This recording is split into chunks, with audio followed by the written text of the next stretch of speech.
Baiklah saudara-saudara sekalian, Assalamualaikum warahmatullahi wabarakatuh. Kita masuk di kajian Al-Quran secara tafsiriyah. Adapun surah yang kita bahas masih di surah Maryam ayat 1 sampai dengan 9. Dan teman-teman sekalian bisa memberi tafsir pada ayat yang dibacakan berikut ini. A'udzu billahi minasy syaithanir rajim. A'udzu billahi minasy syaithanir rajim. Bismillahirrahmanirrahim. Bismillahirrahmanirrahim. Kaf ha ya ain sad.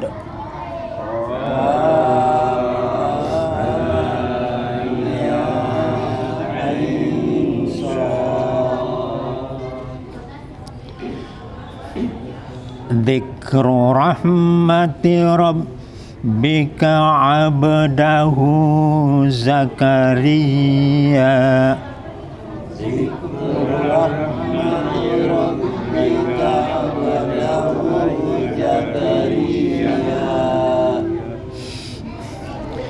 إذ نادى ربه نداء خفيا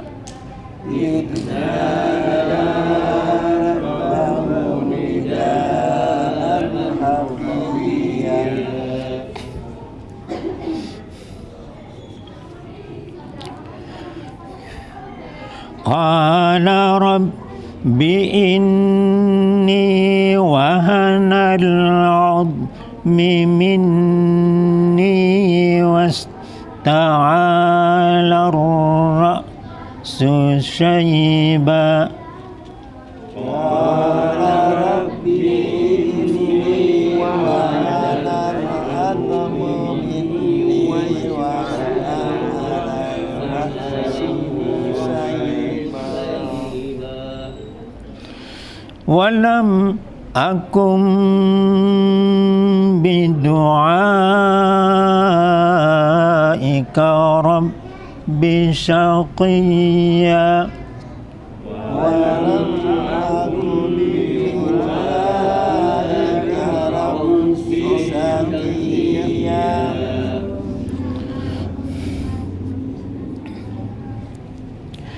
wa inni الموالي من ورائي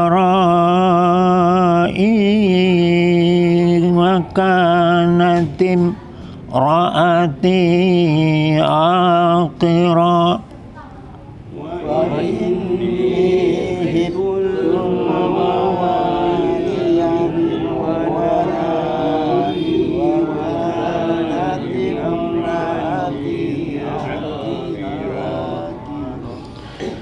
فهب لي من لدنك وليا فهب لي من لدنك وليا يرثني ويرث من آل يعقوب يرثني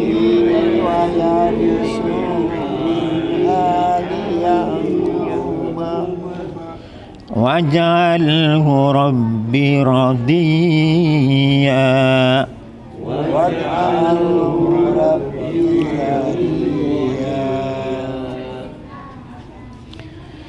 ya Zakaria inna nubashshiruka bi ghulam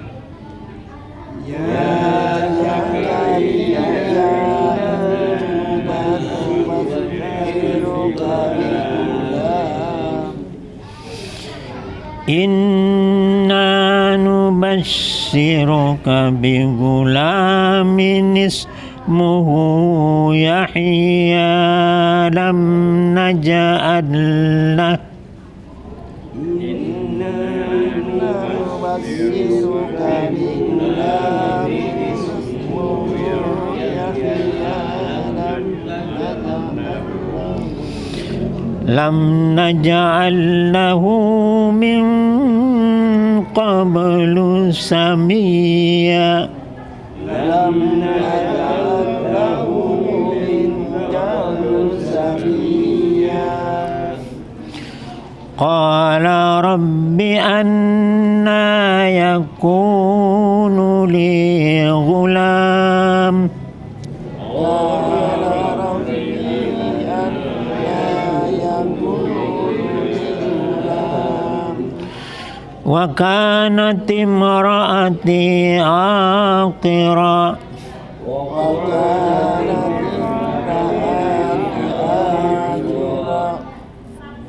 وقد بلغت من الكبار عتيا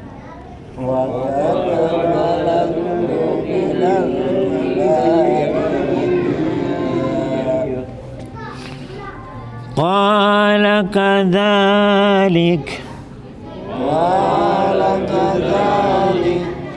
قال ربك هو علي هين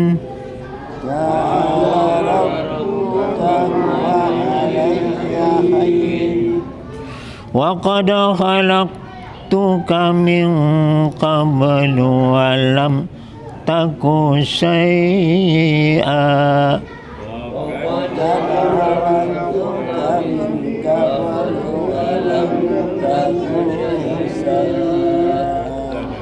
Sadaqallahul azim. Assalamualaikum warahmatullahi wabarakatuh.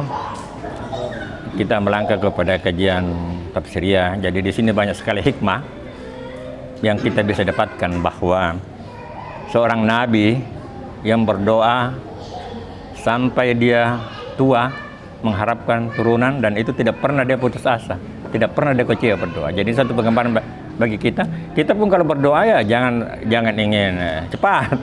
Artinya kita serahkan kepada Allah. Tapi kita jangan pernah berputus asa. Doa itu ada yang dikabulkan di dunia, ada yang diganti, ada yang ditunda, ada pula kita tidak dapatkan, tapi di yaumil akhir kita dapatkan. Karena berdoa saja sudah ibadah. Doa saja itu sudah berpahala kita kalau melakukannya. Masalah dikabulkan itu persoalan lain lagi. Jadi doa saja itu sudah ibadah. Dan kita alangkah bagusnya kalau kita berdoa sesuai dengan doa Rasulullah SAW. Kemudian di sini ketika ada suara malaikat itu masih ragu Zakaria, karena istrinya itu mandul, artinya sudah tua, itu mereka belum punya anak. Tetapi karena kehendak Allah, nah itu saja bisa terjadi. Dan nanti pada kajian-kajian selanjutnya itu akan ada tanda-tanda bagi Zakaria. Zakaria ini menurut sumber dari Muhammad Sa'ad tafsirnya, Zakaria ini adalah ipar dari Maryam. Jadi Maryam bersepupu dengan Elizabeth. Itu Elizabeth itu nama istrinya Zakaria. Ya. Ada juga yang mengatakan bahwa kemanakan. Tapi sebenarnya kalau dari Muhammad Sa'ad itu bahwa itu Zakaria dengan Maryam itu adalah ipar. Kemudian John atau Yahya itu bersepupu dengan anaknya Maryam, Yesus, Isa. Ya. Jadi bersepupu sekali, ya, betul sekali. Ya, John the Baptist, ya diistilahkan John the Baptist itu Yahya. Ya, jadi Yahya, kemudian Isa, kemudian Nabi penutup Rasulullah SAW. Ini turun ini diperkirakan sekitar 7 tahun sebelum hijrah. Karena inilah ayat yang dibacakan pada Raja Abbasiyah, sehingga Raja Abbasiyah itu terkesan. Begitu didengar itu cerita tentang Yesus, Isa, sampai-sampai dia menerima. Itu waktu delegasi itu dipimpin juru bicara itu Ja'far, keluar sepupunya Rasulullah Muhammad SAW. Ja'far bin Abi Thalib, siapa saya namanya kalau saya tidak salah itu, dia yang memimpin delegasi, dan dia ketika dia tanya Raja Abbasiyah itu bertanya, apa cerita Quranmu tentang Yesus Isa, dibacakan ini surah Maryam, dia tertegun meskipun ada orang utusan Quraisy yang ingin mencegah agar mereka tidak diterima, tapi dia yakin dengan itu setelah dibaca. Malah dia terharu dan kau aman di sini setelah diceritakan tentang Isa, terutama kelahirannya dia, ya. Dan rupanya Quran itu membenarkan akan kejadian atau mukjizat tentang itu. Sementara orang Yahudi meragukan itu. Ya. Jadi banyak menganggap Maryam, banyak fitnah yang diterima Maryam. Saya kira kita bisa kembangkan lagi, mungkin ada pertanyaan atau pernyataan, atau kita menambah dari kisah ini. Bismillahirrahmanirrahim. Assalamualaikum warahmatullahi wabarakatuh. Syukur alhamdulillah, pada malam ini kajian kita selanjutnya barangkali sudah ke 193 ya, 194 barangkali. Kita akan membahas dengan surat Maryam, adalah surat satu-satunya tentang perempuan. Yang sedikit ingin saya mungkin pertanyakan mengenai ayat 1 dari surat Maryam itu, Kaf Ha Ya Ain Shad. Tadi Ustaz katakan bahwa hanya Allah Subhanahu wa Ta'ala yang mengetahui makna daripada ayat ini. Tetapi apakah tidak ada sedikit gambaran-gambaran? Karena ada beberapa seperti Alif Lam Mim juga seperti itu, tidak ada juga kita tahu, sampai sekarang saya belum mengerti apa maknanya. Tapi untuk ini, karena ini ada, barusan saya lihat ada apa yang dijelaskan tadi, yang tadinya hanya 3, 2 dan 1, ini 5. Jadi mungkin ada sedikit bayang-bayangan untuk bisa kita ketahui. Karena ada beberapa ayat memang sering dikatakan bahwa Allah Subhanahu wa Ta'ala yang mengetahui, kita tidak bisa mengetahui. Yang selanjutnya ini tadi, apakah ini Ustaz Nabi Zakaria yang menceritakan hal ini, atau sedikit saya masih agak sedikit. Apakah ini Nabi Zakaria pada saat diturunkan ayat ini, siapa sih yang pertama yang menceritakan? Ini wahyu. Wahyu. Jadi wahyu yang kepada Nabi ya kepada Rasulullah. Oh ya. Tetapi ini wahyu yang diceritakan wahyu yang diturunkan diceritakan tentang Nabi Zakaria. Oh ya, seperti itu ya. Nah, tapi di sini saya lihat di ayat 1 sampai 9 kita belum temukan Maryam. Apa tuh kita sudah dapat sebelumnya ya? Karena ini kita belum temukan cerita Maryam di sini. Isa bin Maryam tuh kita belum dapatkan nanti di sini ya. Tapi tidak apa-apa karena ini kita baru mungkin ke 9 Ustaz. Yang ingin saya sedikit gambaran bahwa tadi adalah Nabi Zakaria yang berdoa kepada Allah Subhanahu wa Ta'ala, belum diberikan keturunan. Akhirnya dijawab oleh Allah Subhanahu wa Ta'ala, ada nanti nama itu akan diberikan nama menjadi nama Yahya, itu adalah anaknya. Tetapi Maryam bukan anak ini, belum ada ke sini ya, bukan anaknya. Jadi yang diberikan adalah Yahya ya. Nah, selanjutnya Yahya ini nanti kita belum tahu kemana ini Yahya lagi selanjutnya kira-kira Ustaz. Terus yang selanjutnya adalah masih yang terakhir tadi yang ayat-ayat apa yang ke-9 itu Allah Subhanahu wa Ta'ala yang menjawab itu ya. Ya, saya kira itu. Saya mungkin itu nanti mungkin Pak yang itu sementara minta tolong diberikan penjelasan lagi saya kira. Bismillahirrahmanirrahim. Surat Maryam satu-satunya surah yang dalam Al-Quran menerangkan seorang perempuan yang mempunyai anak tanpa laki-laki, tanpa suami. Di sana tadi diterangkan Pak Nur Samsu bahwa ini surah ini memang luar biasa karena ada 5 huruf sebelumnya. Ayat 1 itu 5 huruf, sampai sekarang tidak kita tahu artinya apa. Tapi yang jelas bahwa surat Maryam ini terdiri dari 98 ayat. 91 ayat itu, akhir ayatnya itu berbaris 2. Ini mungkin salah satu rahasianya perempuan, karena berbaris dua itu. Jadi cuma 7 ayat yang tidak berbaris dua dari 98 ayat itu. Itu salah satu mungkin kelebihan surah ini. Lalu kemudian surah Maryam ini, tapi ini kan belum diterangkan. Dia punya kisah memang perjalanan hidup seorang perempuan. Jadi ini menjadi contoh untuk perempuan, bagus untuk memang diikuti pelajarannya surat Maryam ini, khususnya bagi ibu-ibu dan laki-laki juga. Kalau kita lihat kisahnya itu luar biasa. Memang satu-satunya manusia barangkali yang diberikan hidayah oleh Allah Subhanahu wa taala tanpa laki-laki, dan dia bisa melahirkan. Ya, itu barangkali yang bisa saya sampaikan. Terima kasih. Assalamualaikum warahmatullahi wabarakatuh. Iya. Jadi beberapa surah dalam Al-Quran itu dimulai dengan huruf-huruf kode.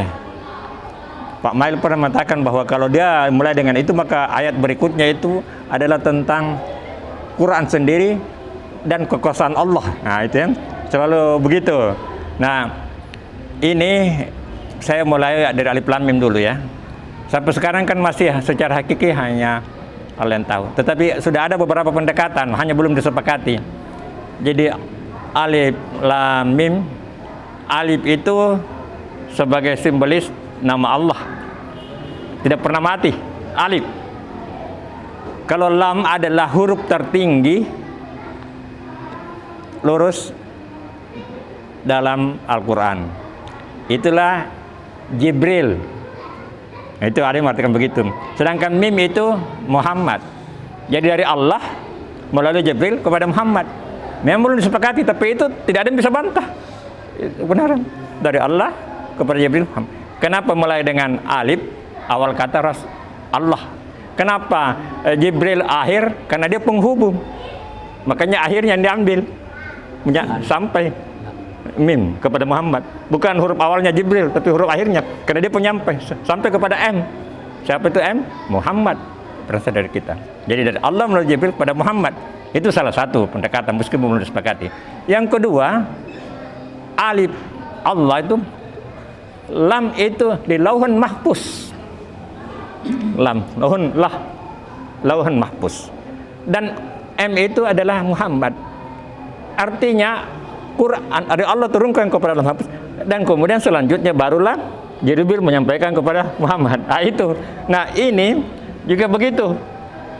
Itu karena masih banyak selanjutnya. Kalau dihitung-hitung alif, lam, dan mim itu huruf-hurufnya itu akan didapatkan angka-angka menakjubkan. Kemudian di sini nih, ini 5 ini karena di sini kisah-kisah para nabi. Ini. Jadi dia hurufnya banyak, ini pendekatan. Tapi kemudian sin itu kisah. Jadi soa ini kisah. Jadi simbol kisah. Karena di sini memang banyak kisah-kisah, termasuk kisahnya Maryam dan kisahnya Isa yang menakjubkan ini. Tetapi itu baru pendekatan. Tapi memang unik karena satu-satunya surah yang 5. Ada yang satunya Nun, ya. Ada Toha 2, Alif Lam 3, ini 5. Tapi ini tantangan bagi para peneliti bagaimana.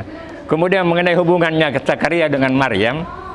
Jadi diundi saat itu siapa yang berhak, karena Imran itu waktunya lahir itu Imran kan sudah berpulang duluan. Jadi itu kan diundi siapa yang berhak memelihara Maryam. Rupanya Zakaria. Jadi Zakaria lah ini yang memelihara Maryam. Ya. Dan jadi dia di samping anaknya sendiri adalah Nabi, dia juga yang memelihara Maryam. Dan inilah banyak kisah-kisah yang menakjubkan, nanti kita akan dapatkan itu. Karena kadang-kadang ditemukan makanan yang sudah siap. Heran dia, Zakaria tanya, dari mana Maryam? Dari Allah. Apakah secara langsung gaib, atau memang ada orang lain yang memberi rezeki, tapi sebenarnya dari Allah. Jadi begini, ini kan kisah ini menakjubkan, sangat inilah mukjizat dari Nabiullah Isa alaihissalam. Jadi begini, asbab itu ada 2, ada asbab lahir dan ada asbab gaib. Segala sesuatu itu pasti ada asbabnya. Asbab lahir kita ketahui, asbab gaib tidak kita ketahui. Seperti Isa lahir tanpa bapak, itu asbab gaib. Tapi semuanya terjadi itu biiznillah, atas kehendak Allah. Dan ini memang ujian berat ini bagi Maryam, seperti yang disebut Pak Nasir. Ujian berat. Seperti dia dipitnah. Luar biasa. Bagaimana seorang perempuan dipitnah begitu. Kemudian namanya ini saudaranya Maryam itu pamannya Harun, ya, namanya Harun, ya, ada namanya Harun. Bukan Harun Nabi itu, tapi nah inilah yang membuat beberapa orang yang berpendapat, kenapa ada Harun di situ? Kocar-kacir ini Quran. Padahal sebenarnya Harun itu nama sebelumnya, dan biasanya sudah biasa itu orang memberi nama orang-orang yang dia kagumi. Makanya Harun itu, makanya ketika dia sampai di situ dikatakan, wahai saudara Harun, kenapa saudaranya Harun, kenapa sampai kau begitu? Memakmu itu bukanlah orang-orang, bukan berzina, ya, itu jadi itu fitnah. Dan disitulah mukjizat nanti akan kita temukan nanti. Disitulah mukjizat Nabi Isa berbicara, karena dia puasa bicara. Karena biar dia bicara orang tidak akan percaya, makanya ditunjuk bayinya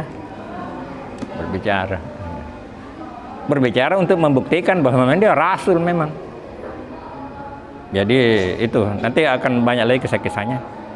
Saya kira untuk sementara dari jawaban Pak Wahab, untuk Pak Wahab itu, terima kasih. Ya. Kelahiran Nabi Isa alaihissalam inilah cikal bakal munculnya agama Nasrani. Agama Nasrani. Karena Nabi Isa seorang nabi, jadi waktu itu ditanya, siapa bapakmu? Mana abuka? Nabi Isa pada waktu itu karena masih bayi, dia menunjuk begini. Jadi ini pemahamannya, artinya orang Kristen ini bahwa bapaknya Nabi Isa yaitu Allah. Sedangkan kita pemahamannya Muslim bahwa itu atas izin Allah.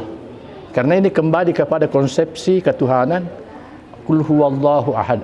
Allah lam yalid wa lam yulad. Tidak dia beranak dan tidak diperanakan. Itulah pegangan Muslim yang berpaham Muslim. Di sinilah terpecah antara Muslim dan Kristen. Kristen memahami bahwa Allah ini adalah bapa Nabi Isa. Makanya itu ada istilahnya itu ala bapa, ala anak, Ruhul Kudus. Kalau kita Muslim tidak, tetap berpegang kepada tadi konsepsi ketuhanan. Qul huwallahu ahad, Allahus samad, lam yalid wa lam yulad. Tetap Allah tidak beranak dan tidak diperanakan. Di sinilah mulai munculnya. Baik, tadi ada disinggung soal, kalau tidak salah tadi waktu menerangkan kaf, ha, ya, ain, sod. Jadi ini bukan ka ya, kaf. Kaf. Ya, ini panjang-panjangnya juga ada. Jadi kalau orang berlagu ini harus diperhatikan tanda-tanda panjang ini, berapa panjangnya, jangan terlalu panjang. Ya, kaf, ada F-nya. Ya, ain, sod. Nah, itu yang lebih panjang itu yang pertama, yang lebih ini kaf dengan ain dengan sod lebih panjang daripada ya ini. Yang saya ingin tambahan keterangan tadi itu mengenai apa saya tidak salah dengar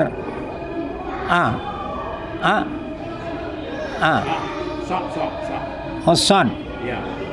Sod Itu kisah. Oh, kisah. Apa yang mengenai Allah tadi? Oh, alif ya. Tapi tidak ada. Oke. Begini maksud saya. Ada kan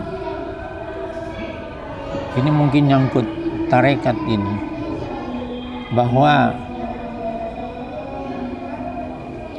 kalau kita berhadapan dengan seseorang sakratul maut dan kita tuntun, jangan dipaksakan untuk kalau kita kata Allah atau la ilaha illallah, tentu lebih panjang tuh Allah saja. Kalau tidak bisa lagi bilang Allah, tunggu dia. Mungkin dia bilang saja tidak bisa lagi. Berarti dia masih respon itu kalau bilang dituntun Allah. Jangan lagi la ilaha illallah yang panjang-panjang kalau kita Allah saja dulu. Kalau dia sudah bilang itu nyambung itu tuh.